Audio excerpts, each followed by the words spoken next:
present tonight. Please welcome Karl Popham.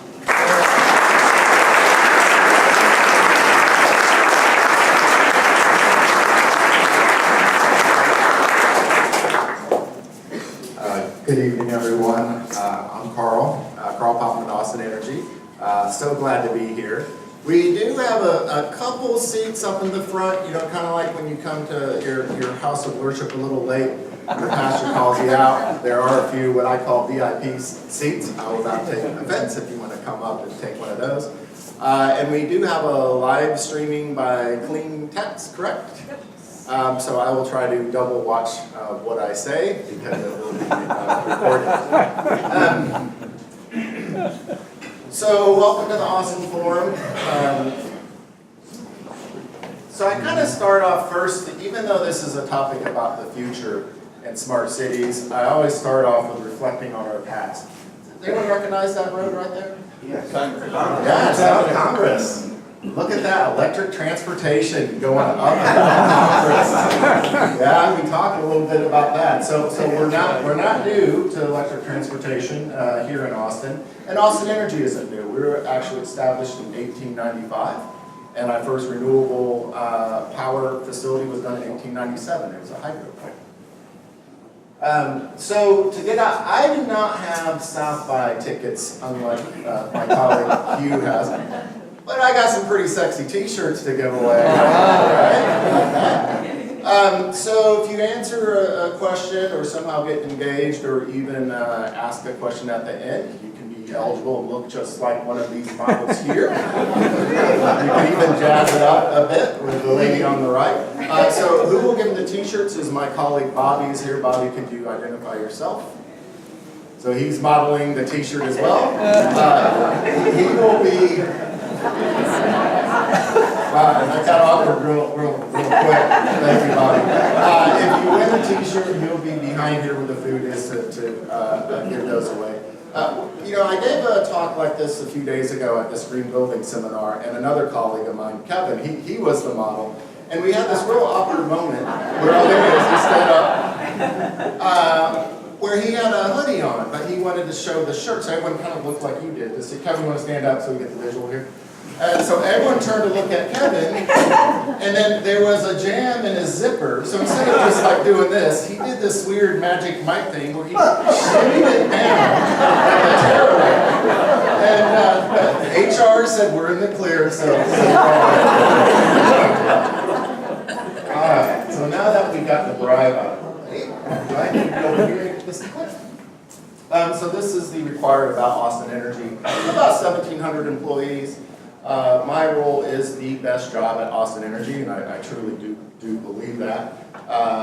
Unlike a lot of utilities, 3,000 or so in the national space, we're fully integrated, so we do the generation, transmission, distribution, the sales, you know, everything around electric utility. And it's community owned, so if you're a customer, you're also an owner.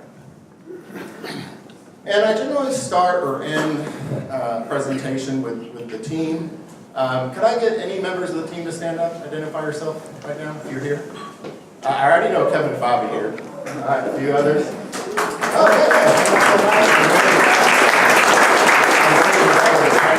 Maria makes a note to never show up to team photos, so that's why we have her over here with a medal on, just randomly in her shirt by herself. So she kind of has this thing she doesn't show up. But she brought her parents here today, and we're glad to hear it. So when I get into specific projects and programs, you know, everything's made possible by this team here, and I'm very proud to be able to work with it each and every day.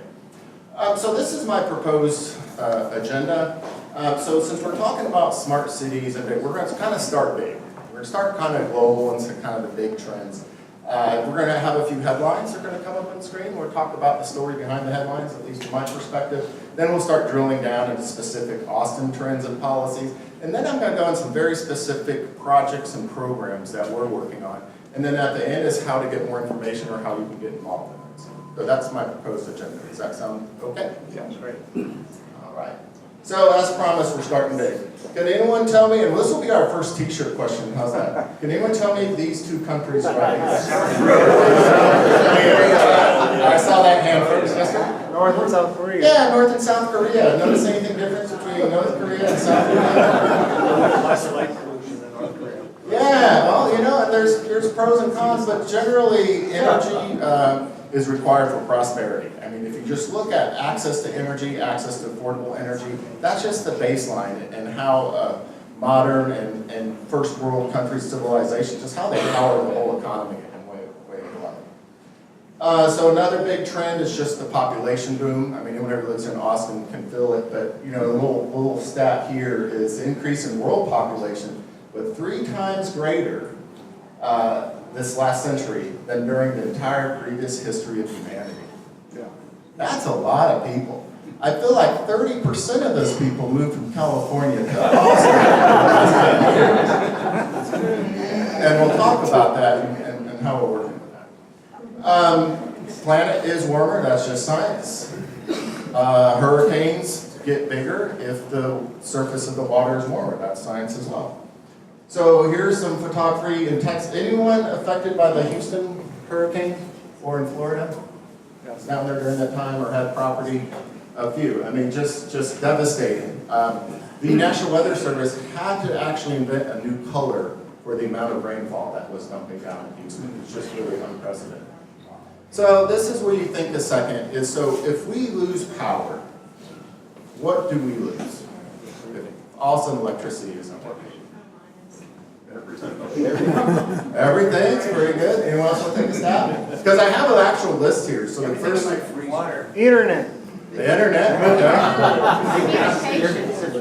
air conditioning, water.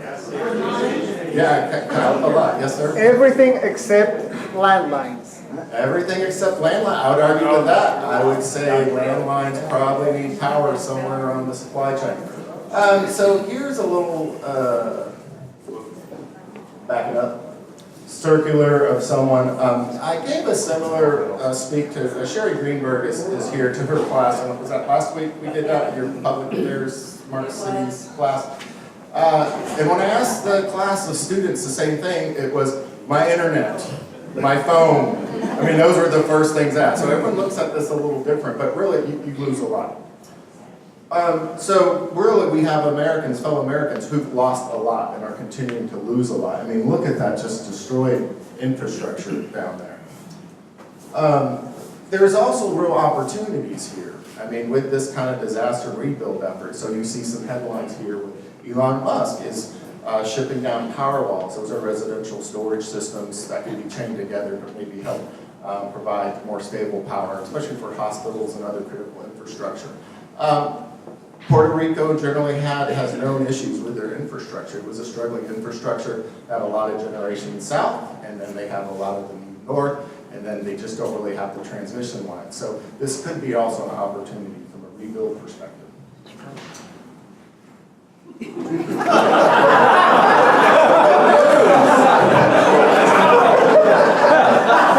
Any vegans in the house? Not anymore. You are going to say you're okay. You are taken care of. Not a problem. So for the rest of us, it might get a little bit short for yourselves.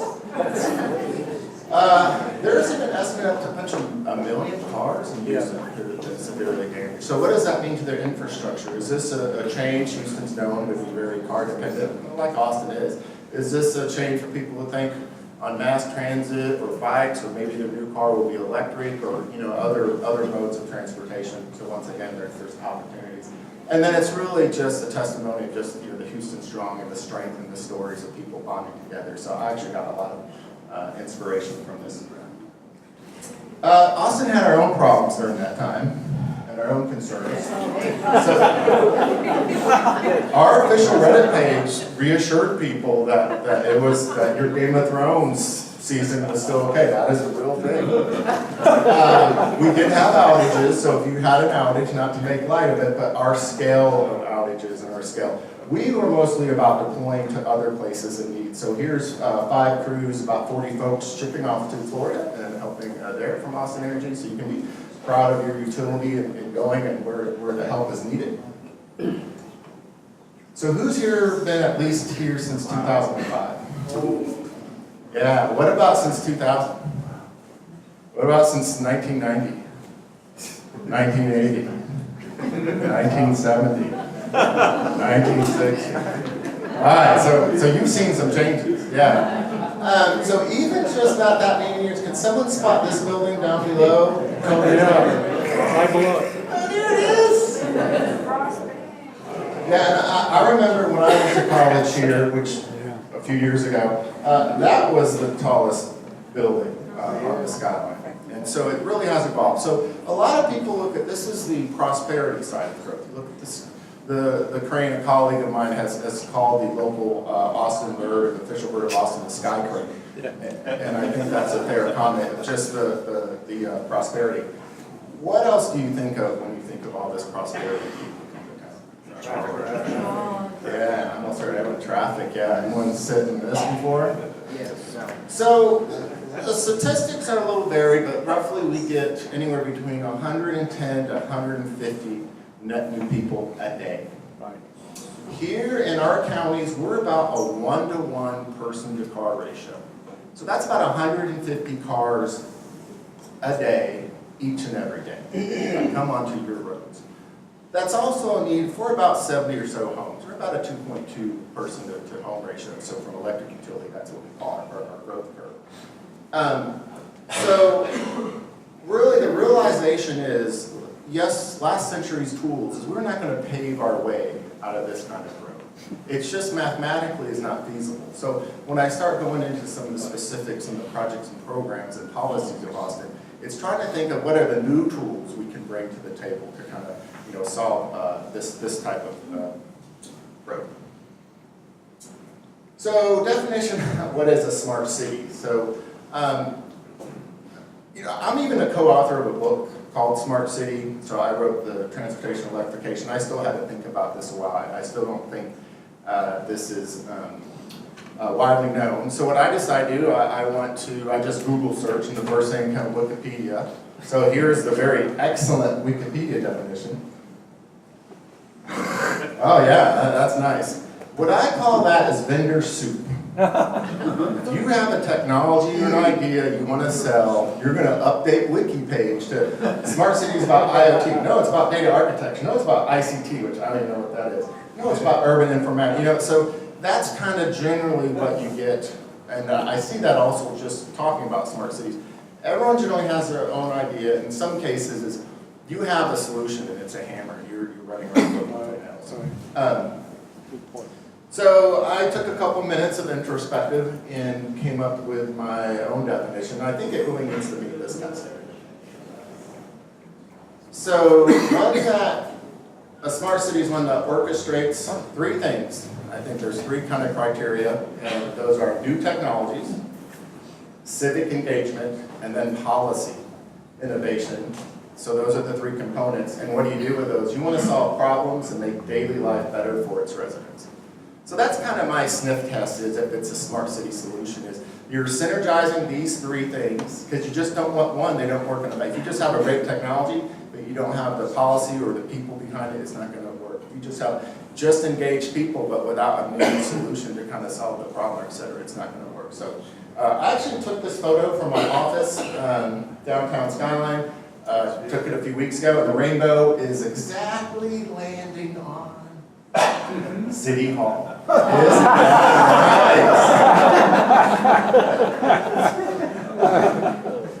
nice? That is freely available. I will give you rights to use that photo. That is my photo from my phone. You can use that. All right, so I'm going to talk a little about Austin's smart city history as a concept. I would say it really kind of came to fruition a few years ago. There's something called the Smart City Challenge.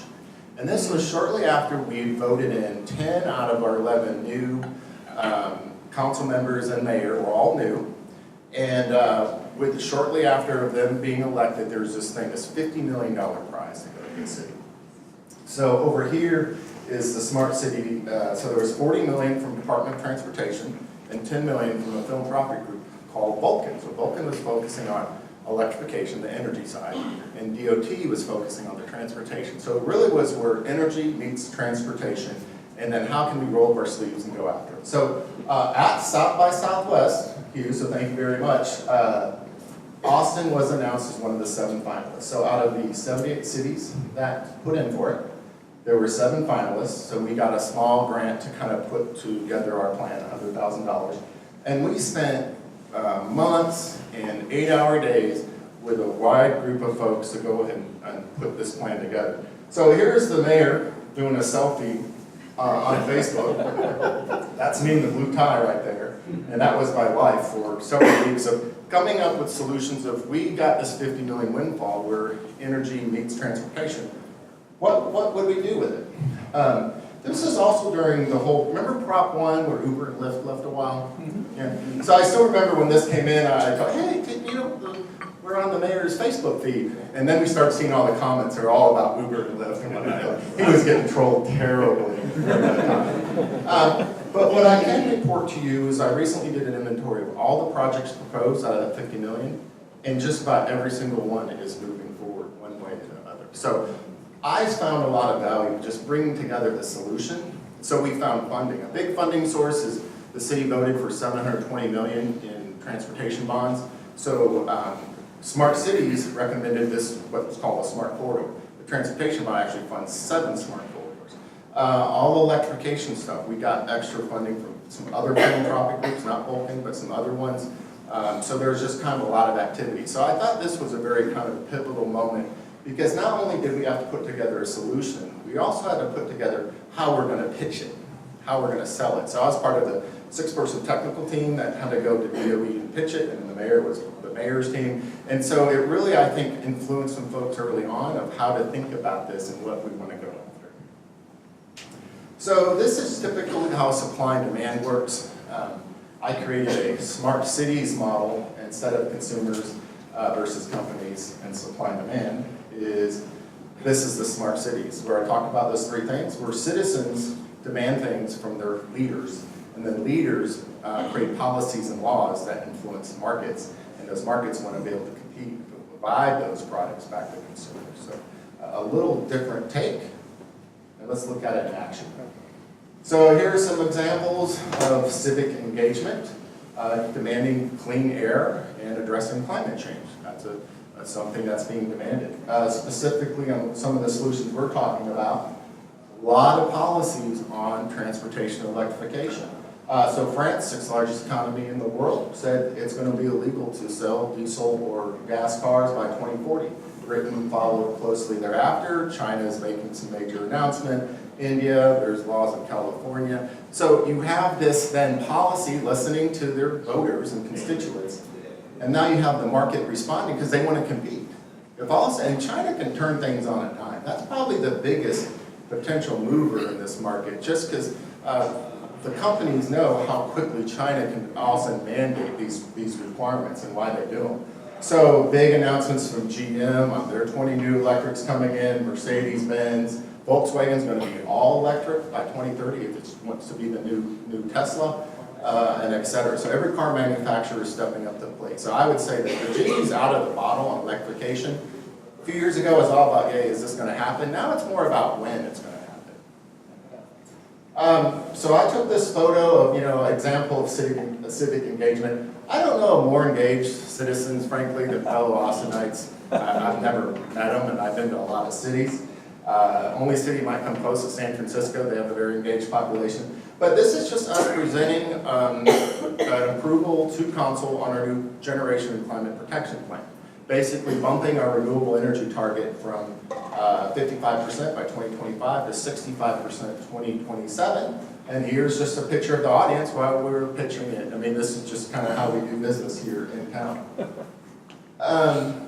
So speaking of policy innovation, Austin policy innovation, can anyone tell me what is Austin's 2050? That's out in the future.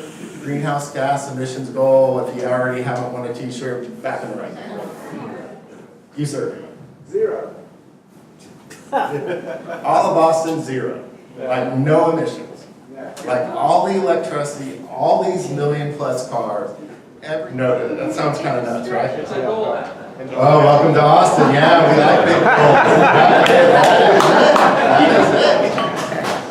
And so one, you can feel proud of being Austin, and I'm going to show you some programs that kind of go after that. But how it helps me as a City of Austin person, it allows me to come up with some specific projects and programs. And when we present them for funding for council, we remind them this is the kind of projects that, based on your vision and the community's vision you've adopted, here's an actual project and budget that, and here's how it's going to kind of move that needle. So it changes the ROI to be a community-based ROI, just not a financial ROI, but a community-based ROI. That's why it's important. So the two big gorillas, if you're going to capture and get to net zero, you have to look at both transportation and energy. Transportation is actually on the rise up. There's some national numbers with transportation over to the energy sector and greenhouse gas emissions. Because the energy sector is getting greener and greener, and then the transportation sector, not so much.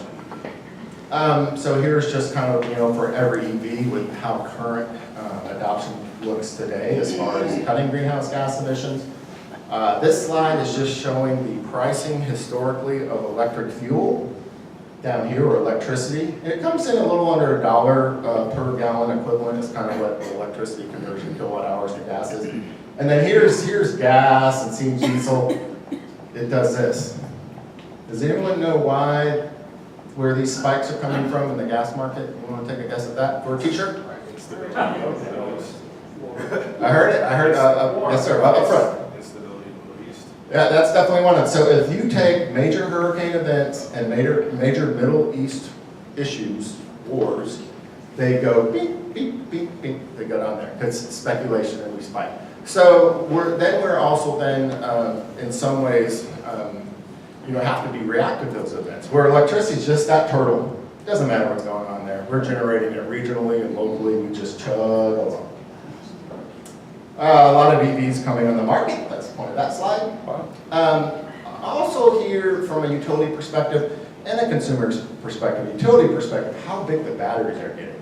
So the new normal on range is about 1,000 miles, like the Bolt and whatnot. The first normal one was around 100 miles. Now it's 200 miles. But what I look at is what's the kWh, what's the capacity of these of the actual batteries, what's the energy storage. And to put that in perspective, a Tesla Powerwall, which is built as a residential home power system, weighs in about 7 kWh. So cars are averaging, especially next second generation cars to get here, 60 to 80 kilowatt hours. So that's a lot of energy. So we as a utility want to have a strategy around that. What does that mean for charging? What does that mean for potential other value resources? And I do have a whole project that talks about that. All right, so what's Austin Energy? Now this isn't 2050, this is 2027. And I kind of think I hinted at it. Anyone tell us what our energy goal is? You, sir. 100%. We're getting there, but no, that's not the new number. Yes. 65%. 65%, yes, sir. That's one of my Tesla drivers here as well, so he knows about that. But it's also a holistic approach, so that's the number that generally hits the news. But we have basically synergistic other targets, because we look at it very holistic. It's just not about the renewable energy. It's about energy efficiency, demand response. It's about specifically solar solutions and how much can that be locally sited versus larger grid scale. We have some projects that are here within Shines on storage. And also all this, we don't want to break the bank. We don't want to be a lesson learned of how to break the bank. We still must maintain our affordability goals. We have to be in the lower half of the Texas market of our bills, and we cannot increase our rates any more than 2% in a year. So we got to do all this and still meet our affordability goals. So here's a specific plan. I put the URL of how to get it. The Austin Community Climate Plan. If you want to know a little bit more about net zero, I was one of the technical contributors to this plan, so I'm pretty familiar with it. It kind of lays out the case of net zero. Here's just kind of a screen grab from that. That takes that pie chart I showed earlier and tips it on its side. And really and this is from back when it was the 55% goal. So here's if we did nothing. So this is the energy greenhouse gas emissions, power production. Here's the transportation. If we did nothing, this would just kind of be our path. But this is how we get to net zero. And so the yellow is where we're at. So the biggest gains today are from the electric utility, quite frankly. These are from increasing renewables, and it's a great buyer's market. We're able to meet our affordability goals. This is actually going to go even lower with the new 2027 goals. But now we have to address this transportation sector. So instead of managing, 15 or so generation assets, this is 1 million cars and consumer behavior and a lot of other things. So that's going to be a tougher nut to crack. And all I'm showing here is we know there's technologies in the future that people here in the room have yet to invent. invent that is going to push this needle forward. So here's some high, super hot technologies when they came out in the last 30 years, just to give you a pretty perspective, pretty sexy stuff here. So we know in advance you smart folks are going to invent some pretty cool stuff, so we're looking forward to it. So now I'm going to go on the specific project, kind of give you a little teaser, trailer of those, of what we're doing, so think and picture of climate, clean air, and affordability, all those things. So how do they come together in actual projects? So one is from the EV side is we now have over 600 charging ports available throughout Austin if you buy an EV, to include some new rollout of very fast DC fast chargers that top up cars in minutes versus level 2 is hours. And by the way, your bill is unlimited gas for $4.17 a month. Wow. Yeah, amazing, yeah, not bad. So especially if you have like a workplace charging, those are the real winners there. People go, they plug in at work, and they come in from surrounding areas. You don't have to be an Austin Energy customer for this. You can be outside of our service territory. So that really just kind of addresses the climate issue and the affordability issue. And by the way, all of that public charging is backed by 100% Texas wind. That's our Big Choice program. So I mean, that's just kind of examples where we take the philosophies of a smart city and what we can do and apply it to an actual program. For those of us who have been on Green Choice since its conception, can you add $4.17 a month for it within our homes to charge? We do have a home. That was so nice of you to set up my next project. Very nice. Any good question? Can I get into the next slide in order? But I do have a specific program. Someone want you to repeat the question. Well, my friend John here, John Sawyering, former IBM bigwig, was asking me about what about at home? Can I get the same 417 month at home? So I'm gonna tell you what it is in about 3 slides. What the home and away program is. So what else does the utility doing? One, we have a marketing campaign, especially the first generation marketing from electric vehicle manufacturers was just horrendous. And I really love beating up on them, with them in the audience at these EV things. Where the Volt, when it came out, they had an ad around a guy who really had to use the bathroom at a gas station. He was in distress, but at least he didn't need to fill up his car, but that was the whole campaign.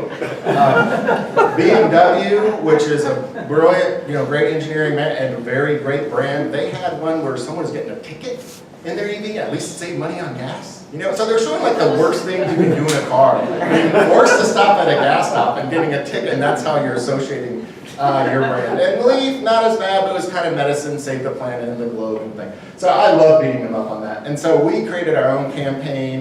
This is the second generation, trying to get the idea, separating myth from fact is whatnot, and the idea, and kind of make it more fun. Won a lot of awards. The team, I'm very proud of the team. They did win a pretty big industry award called eSource first place for this campaign and an event here. And what I'm most proud of, that this was all done with in-house staff. We were competing against investor-owned utilities with ad agencies, professional ad agencies, and they still came out in first place. We have an online calculator. If you go pluginAustin.com, want to put in your home and where you work and a specific car and what your car is, and kind of see your greenhouse gas savings and other cost savings, you're welcome to visit and use that calculator.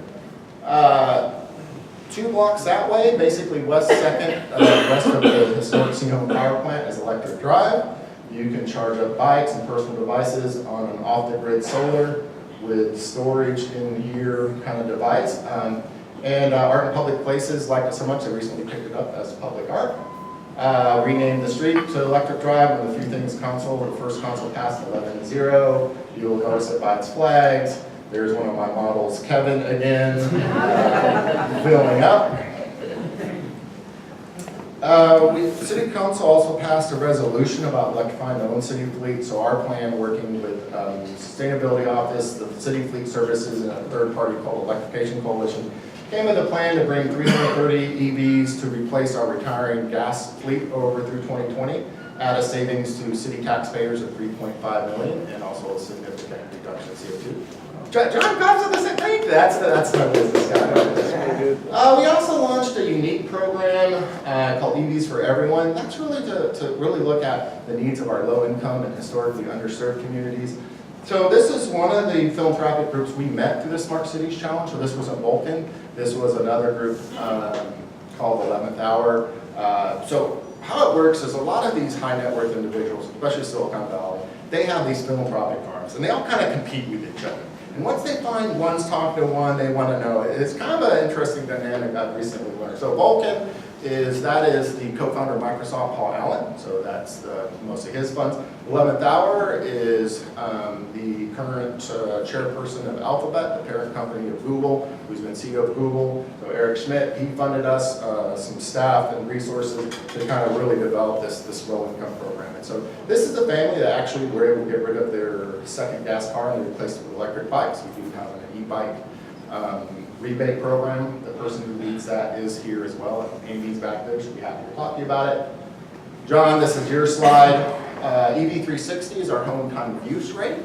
And so we want to encourage people to charge off peak because one, that's where you have the least amount of emissions, but you also have the most efficiencies.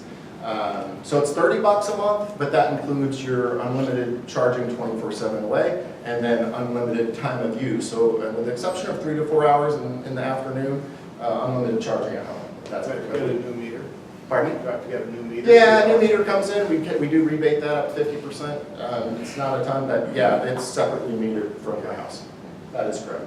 Cap Metro plans to bring about 30 electric buses online. We're helping them design a fueling depot up north. And the thing about electric buses, one is they obviously kind of displace carbon, but the people riding them really enjoy them better because there's not that heat and noise. They compare it more to being on a train than being on a bus, so they hope it helps with ridership.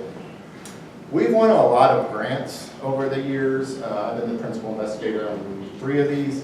That the team and I have worked on every one of these. So this has brought a lot of external funding to Austin, to the utility, to do everything from a jobs training program at Austin Community College, to bring in our first 113 charging stations, to do a home demand response program, to work with the highest penetration of residential EVs in the U.S. through Pecan Street, to publish a 572-page roadmap for our Central Texas region, and I already talked about the 11th hour.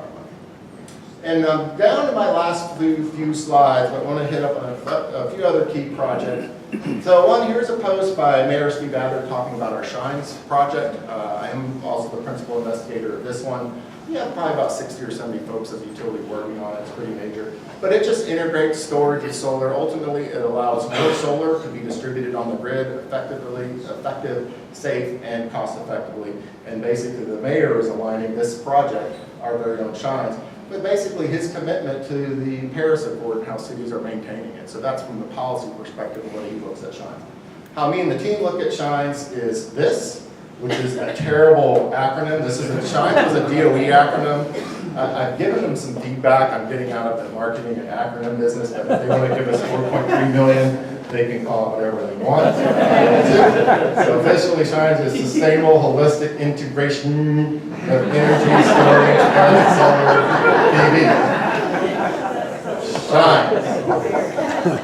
So I think it's a stretch, but really what Shines does is integrates storage with solar at residential, commercial, and grid scale to include larger community solar, puts it under one platform. So basically we make a virtual power plant out of a lot of distributed storage and solar assets. So we get all the benefits of centralized aggregation, and we also get all the efficiencies of distributed resources in a nutshell.